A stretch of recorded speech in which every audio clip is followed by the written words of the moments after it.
Pois é, a reta final do Brasileirão tá pegando fogo. Cada jogo, cada gol pode mudar absolutamente tudo. Então, bora dar uma olhada em como essa rodada 35 simplesmente sacudiu a tabela, de cima a baixo. É que a grande questão é essa, né? Onde que o campeonato se decide? É lá em cima ou é lá embaixo? Porque essa rodada 35, ela simplesmente escancarou o drama nos dois extremos da tabela. De um lado, time lutando pela glória, e do outro, a luta desesperada pela sobrevivência.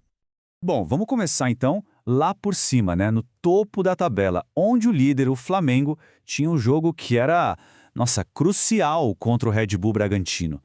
E olha que interessante, o histórico entre os dois times é de um equilíbrio assim impressionante. A gente vê aí vitórias, empates, tudo muito parecido.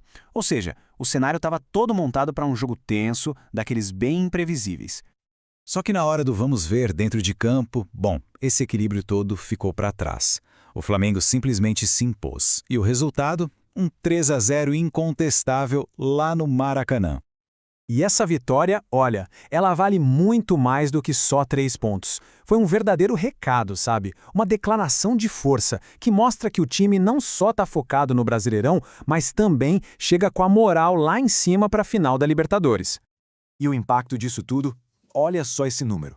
Com essa vitória e, claro, o tropeço do Palmeiras que empatou, a probabilidade do Flamengo levar o título disparou. Chegou a quase 70%. É muita coisa.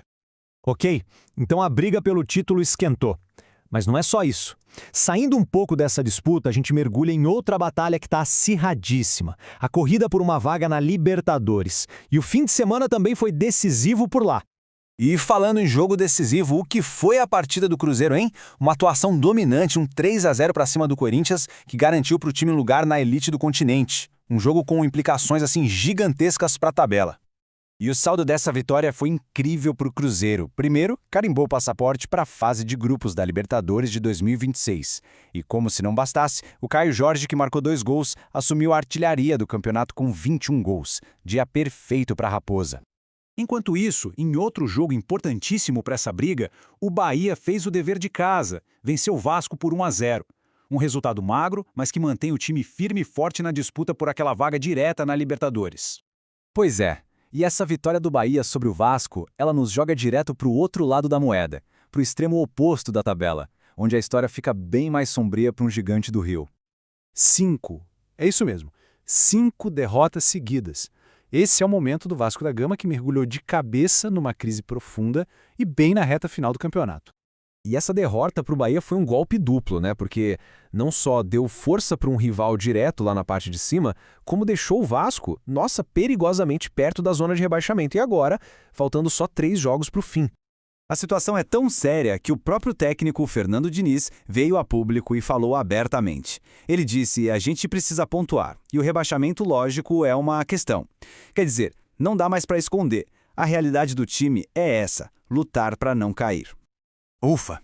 Então, depois desse fim de semana com tantos resultados decisivos, o palco está montado. O que a gente tem pela frente é um final de temporada que promete ser frenético. Então, para a gente ter uma foto do momento, o Flamengo está isolado lá na liderança, com a mão na taça. Cruzeiro e Bahia se fortaleceram muito na briga pela Libertadores. E o Vasco? Bom, o Vasco está em queda livre, lutando com todas as forças pela sobrevivência. E tudo isso nos deixa com uma única pergunta, né? Com a pressão no talo, no nível máximo. Quem é que vai triunfar e quem vai acabar sucumbindo nessas últimas e decisivas rodadas?